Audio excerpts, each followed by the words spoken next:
Bonjour à tous, en direct du Texas, dans le sud des États-Unis, sous une tempête de neige. Et oui, c'est l'hiver, on est au mois de février. C'est pas courant la neige au Texas, mais ça arrive. D'ailleurs, le 2 février, c'est le jour de la marmotte aux États-Unis et au Canada. Aussi un événement qui est très attendu.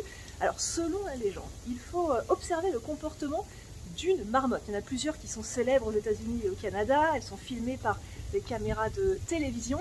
Si la marmotte sort de son terrier le 2 février, le jour de la Chandeleur, ça veut dire bien qu'elle n'a pas eu peur de son ombre, ça veut dire que le temps est nuageux, et si le temps est nuageux, a priori ça veut dire qu'il y a une dépression qui apporte de l'air doux, donc l'hiver serait fini, selon la légende, hein, bien sûr.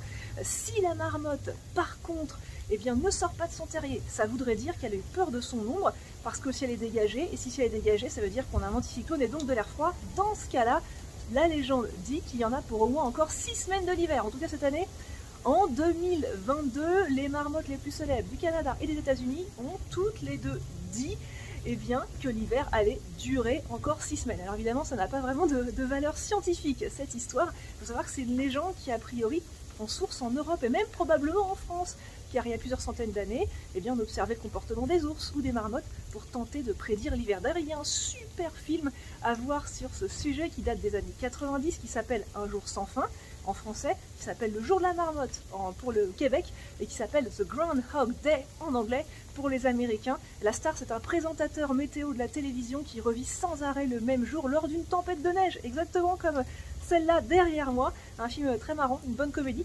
J'espère que ça va pas être mon cas aujourd'hui, car c'est vrai que l'histoire ressemble beaucoup à celle qu'on a aujourd'hui hier avec cette tempête de neige qui paralyse une partie du pays.